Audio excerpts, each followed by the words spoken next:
Moving on. We're going to go fantasy time. We're going to go fantasy trades time.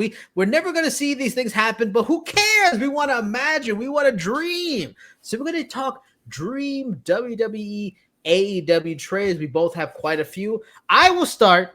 I'm going to go with my first trade, my first draft pick in the WWE AEW dream. Let's put our GM hats on.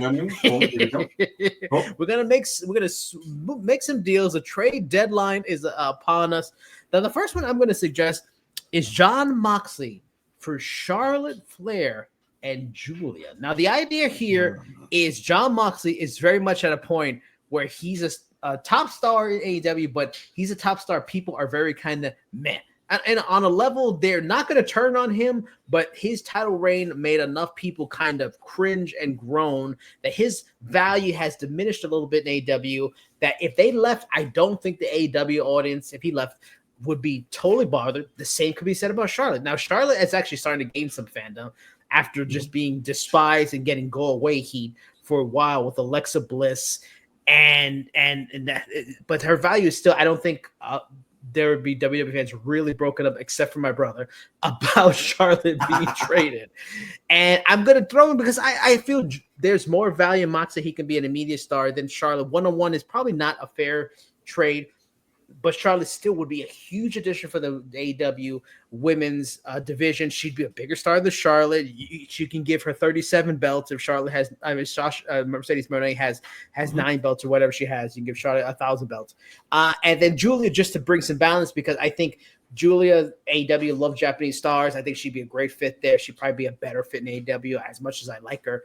So that is my first trade: Charlotte Flair and Julia for Jon Moxley. Make it happen. God, the storytelling of Moxley versus Roman Reigns. Oh, that would be a WrestleMania main event. That'd be a night one main event. Easy. That'd be so much fun. And then seeing the Shield back together on some level, even if they hate each other, would be so good. That's my trade. Jose, what is your first dream WWE AEW trade? Well, that's going to be a hard act to follow, man. I mean, I'm freaking salivating at the thought of current day Moxley mixing it up with his Shield brethren and what that would mean. But for my first pick, I'm going with some untapped potential on both sides. I'm going Hook for Hayes. I'm thinking Hook for Carmelo Hayes in this case because, I think they're two up-and-coming talents to varying degrees that have kind of hit a ceiling. You know what I mean? Like Hook just got reintroduced in the AEW at the 2300 Arena. Love the tribute for Taz after the show and everything like that. But Hook, outside of his, the impact that he made from his debut, has kind of been floundering a little bit in AEW. And if this next iteration of him doesn't hit like it should, what would be next for him? So I think him with a change of scenery over to NXT or something like that to kind of find his legs the way somebody like Lexus King kind of found his way a little bit could do a lot of wonders for him. And on the other side, Carmelo Hayes, I'm not sure what went wrong with the transition because he felt like the next big thing coming out of NXT hit the main roster, and all of a sudden, just a tag team with The Miz. This is what we got for him. You know what I mean? It's like it really feels like a lot of missed opportunity. And if this is all they're gonna have for him, if this is kind of where he's gonna be, just floundering in the mid card or something like that, I think he could be a player in AEW. His skill set lends itself very well to that style.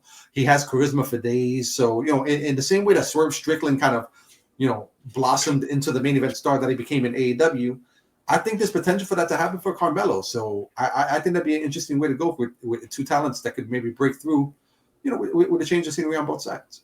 Yeah, I like that one. I mean, I feel like it's crazy to say even in this generation, I feel like Carmelo's size hurts him a little bit. And if he was Montez Ford's size, he'd probably be a bigger star. And he's one of those few guys from NXT that he can go. He can go and go to AEW and have great matches. So, I like that one a lot. And, I think that the second generation appeal fits WWE more. So, Hook would be interesting. Although Hook is interesting side-wise, too. All right, so for my second pick, and we're going to talk about this a little bit more, but I don't feel WWE is making the most of my boy AJ Styles last year in the business. The fact that he lost to Dominic Mysterio in Paris annoys the heck out of me.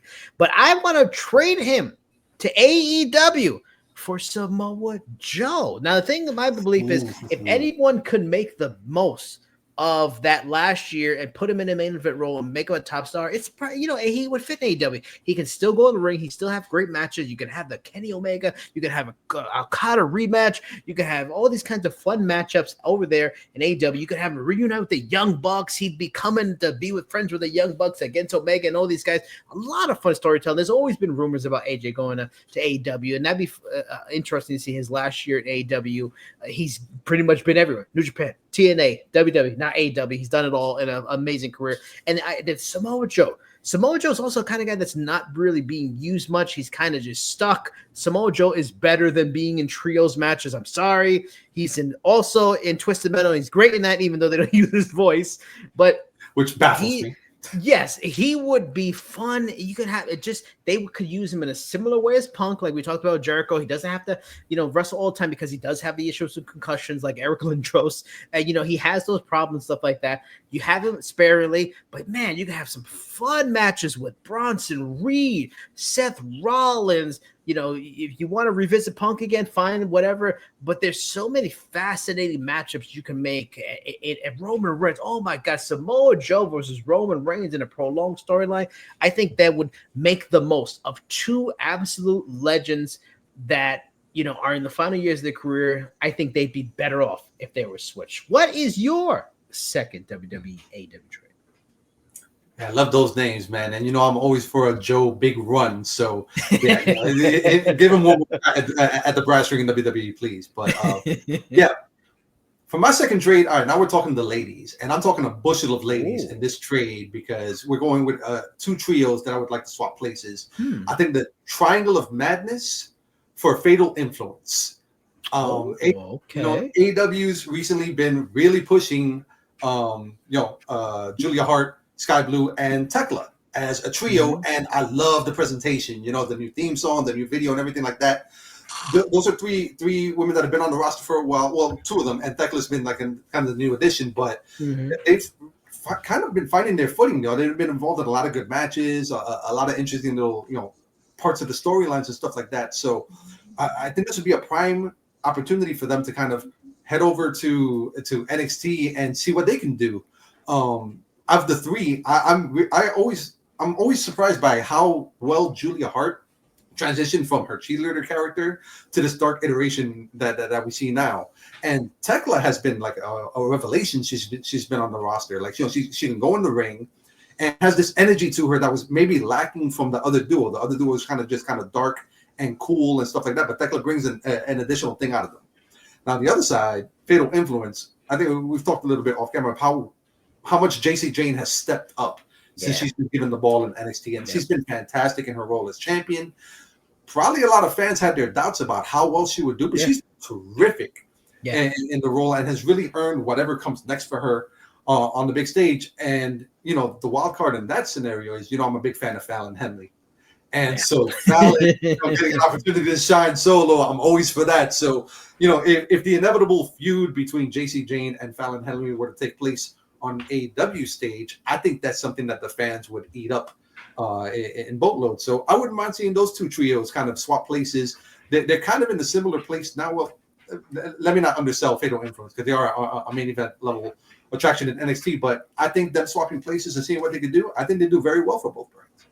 It'd be interesting too because Fatal Influence would bring like really good entertaining characters, which I feel while AEW has great wrestling, they lack that a little bit. Just good character work, people that are just good at the entertainment side of wrestling, and then the three from AEW, they can get extra work on those elements and broaden that character and add a spectacle that only WWE can really add to make those characters. Yeah, that's a good one. My next trade is Kenny Omega versus Drew for Drew McIntyre. Honestly, Kenny Omega versus Drew McIntyre would be a great match too. But Kenny Omega for Drew McIntyre. So Kenny Omega, there's really nothing else for him to do in AEW.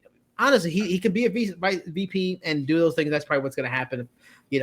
But it just feels like, man, the greatest what if and a huge disappointment if Kenny Omega arguably the greatest wrestler of this generation doesn't compete in WWE, isn't on the WrestleMania stage and the SummerSlam stage and mixes it up with a Seth Rollins and a Roman Reigns and all these big stars. It feels like it would be such a disappointment for such a phenomenal elite talent. And I think WWE can really present him in just another way to just freshen things up, because he's just done so much in AEW. There's really not much.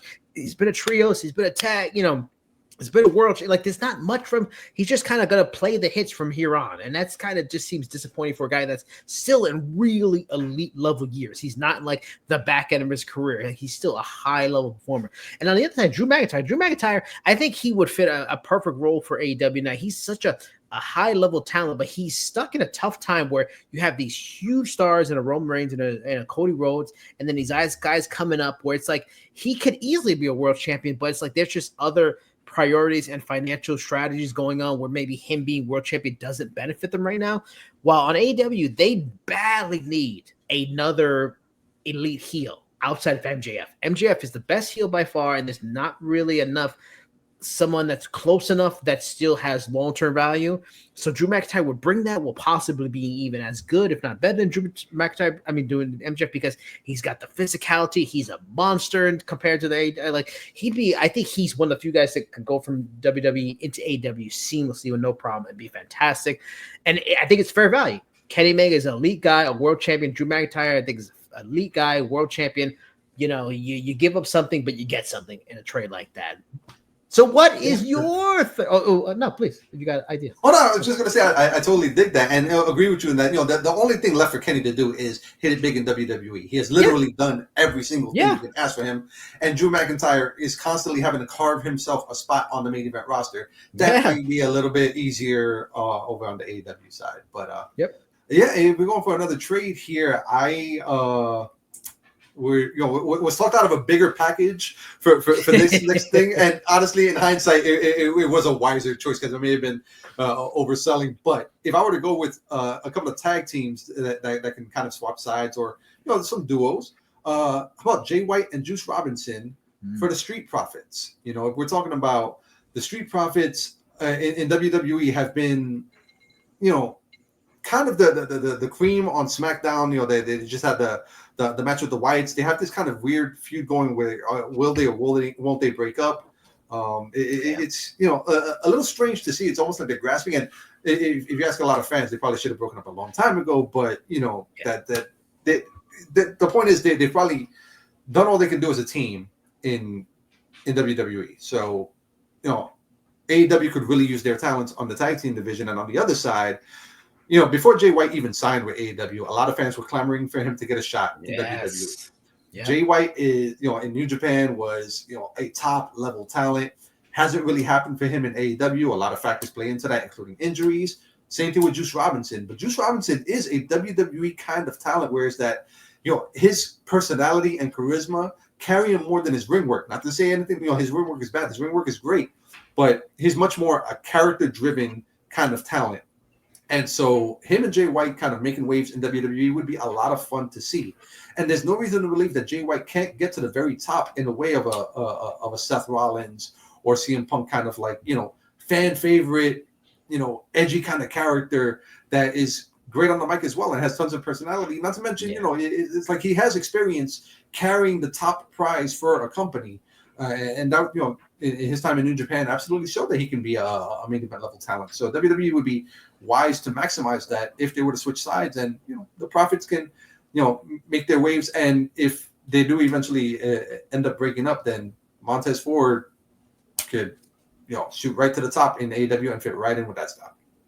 I like that one too, because some might say there's maybe one value on the other side, but Jay White's injured. We don't know when he's coming back. So you're like kind of trading this injured player. I'm a huge Jay White guy. I think he'd be an absolute star in WWE. He would have signed in WWE if there wasn't that kind of like, pause on signings when Vince came back and the merge and all that stuff. I think he was going to go there for sure. And it'd be fascinating. Juice Robinson, who was at WWE product, and he was there. It was NXT and all those guys to come back as this kind of version and show, look, I did it on my own over there, and I'm better, and I came back. And then we all know how good Montez is, and he has that potential. But I think, unfortunately, to the tag team of WWE's, chagrin, AEW just shows more love to tag team wrestling and puts more of an emphasis on it. So the offense will go for there and really just get showcased a lot more and do some interesting things. Yeah, so that's an interesting trade. So for my final trade, we're going to go with the two legends who I think are kind of doing good things, but I think they could be utilized far more in a more prominent role. And that is Kazuchika Okada for Finn Balor. I know Finn Balor is so good. He brings a smile to my face every week as he smiles at Dominic Mysterio's tough moments. He's been so good. But this is a guy that's in the final years of his career. He really is deserving of one last. God, man, one of the great what-if stories. If he didn't get that damn shoulder injury, what could have been with his Universal title run? And then what could have come from that? He deserves one more great run, and he's just not going to – it seems like he's not going to get in WWE. It just seems like it's not going to happen. But at AEW, for the same reasons with AJ, he would be a good fit there. He can still go at another level in matches. He can still have good matches. He's a great personality. Connect with the Young Bucks. They were part of like the early years of the Bullet Club and stuff like that. He'd be a good fit over there. Have a lot of great stories. And Okada, I just feel like AEW's wasted him. I mean, no disrespect. He's had some funny moments, but I think this is a guy who could easily be Gunther in AEW, and they've chosen to kind of make him a secondary character and just use him as the Bucks friend and these secondary titles. Maybe you're making the secondary titles great. Like this guy doesn't have a lot of years left because he has so much mileage on him. He's got been in such wars. He's been around for his early 20s. Like he's not going to last till he's 50. He's not the kind of guy. So I think they've wasted him. I think in WWE, Triple H has been a big fan for a long time. I think he can be SmackDown's Gunther. Like just absolute fantastic wrestler who's just skilled. He's got a great presentational look with that Japanese flair. You can give him a mouthpiece like a Paul Heyman. I think he'd just be such a star in AEW. WWE instead of AEW. What are your thoughts? What are your thoughts on Okada for Balor? Dude, I love the presentation you're selling with Okada being the SmackDown's Gunther, man. You know what I mean? This is what we always hoped for Okada. And, there's always the potential that he could turn into like Julia kind of right now, has been given a title, but not a whole lot to do with it. But I think it'd be different for Okada for a lot of the reasons that you said. That Okada's almost an undeniable talent. Yep. He's been absolutely tremendous to New Japan, for his time there. So him coming to AEW, he's almost been a victim of the high expectations that hasn't quite met there. So yeah, I'd love to see him get a shot in WWE and get Finn. Please get Finn a world title run in a huge North American company before his time is done. Please do. Yeah,